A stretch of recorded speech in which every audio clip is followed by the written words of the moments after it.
It was the fall of 1995, and the basketball world was in the middle of a complicated conversation about Michael Jordan that it had never expected to have.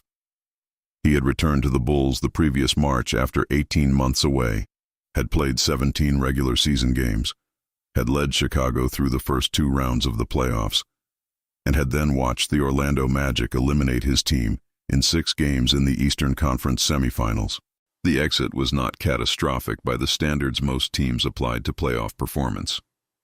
For Jordan, it was something more specific and more uncomfortable, evidence that the questions being asked about his return had a foundation that his 17 regular season games and his playoff performances had not fully answered.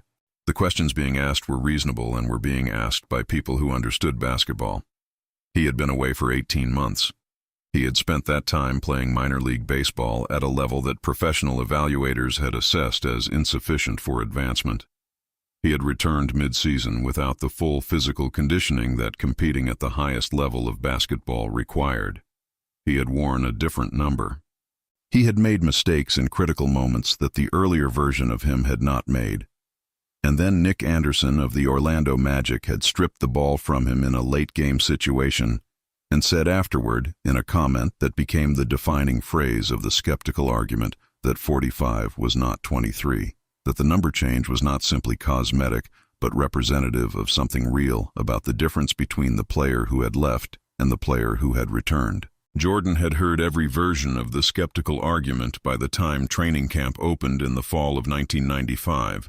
He had heard it from analysts and columnists and television personalities and former players who were now in media roles and brought the credibility of competitive experience to their assessments. The argument was not unified in its specifics, but it was consistent in its conclusion, which was that the Jordan who had returned was a diminished version of the Jordan who had left, that the combination of age and absence and the baseball interlude had taken something from him that could not be recovered through effort alone because effort was not what had produced the original.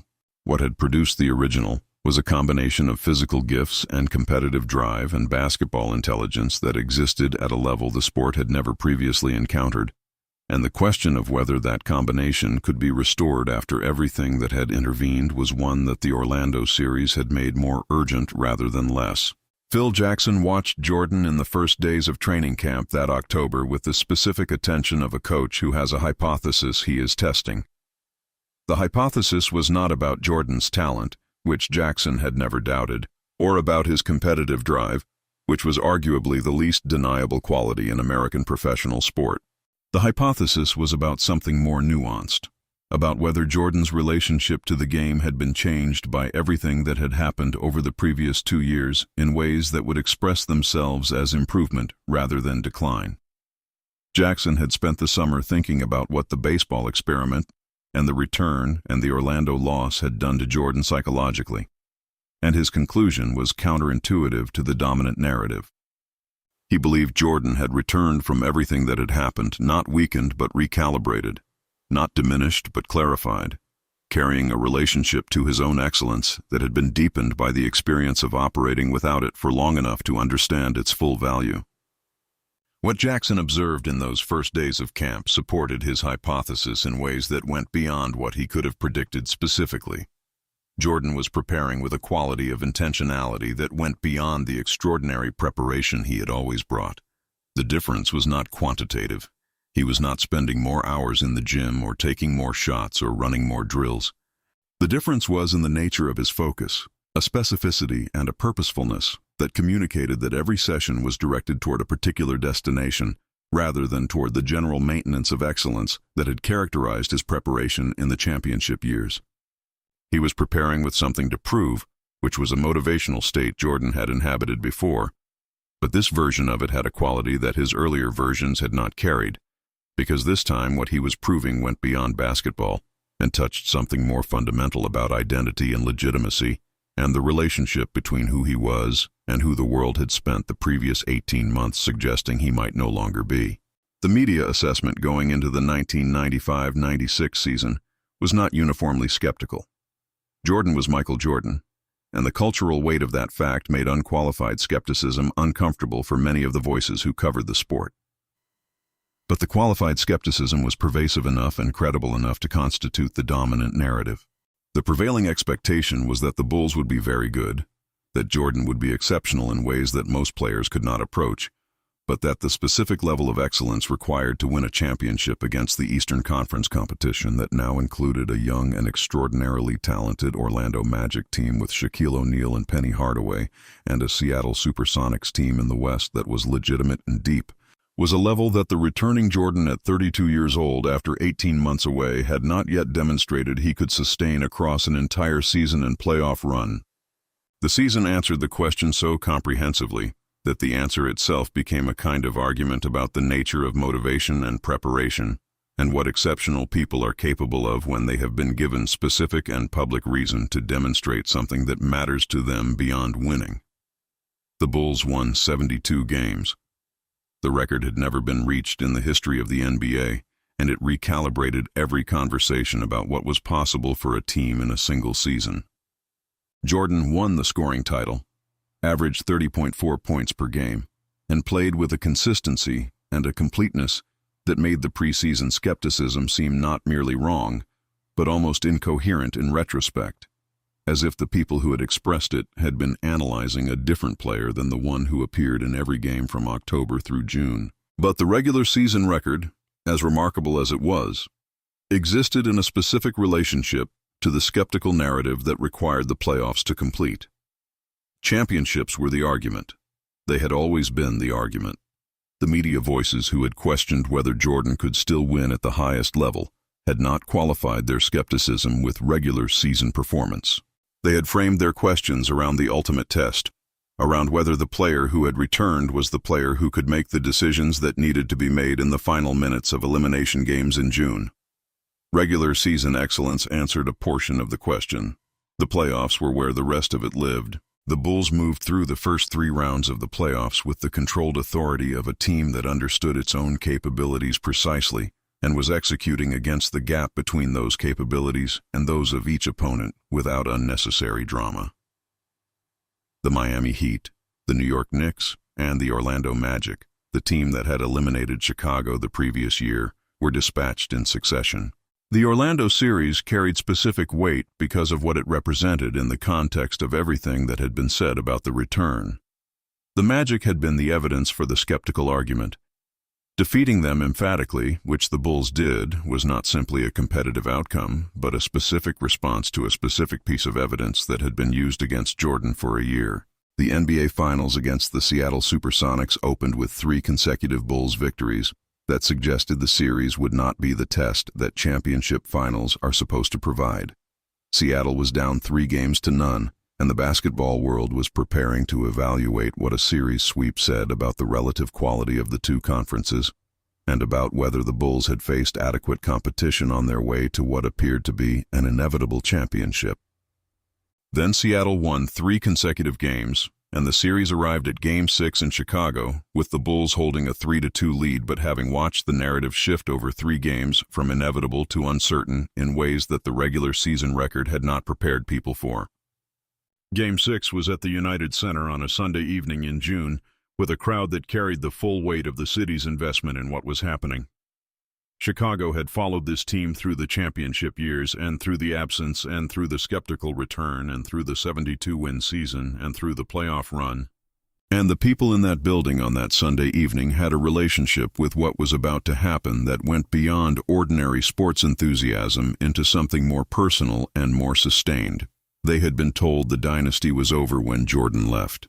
They had been told it might not fully return when he came back. They were present for the answer to both of those suggestions, and the quality of their attention during the warm-ups and the introductions and the first possessions communicated that they understood the significance of what they were witnessing. Jordan was 32 years old that evening, and he played with something that the best observers of his career, the people who had watched him most closely across the greatest number of contexts, described afterward as unlike anything they had seen from him in the championship years. Not better than the championship years in terms of individual brilliance, because brilliance is not a dimension that admits simple comparison across different versions of the same player.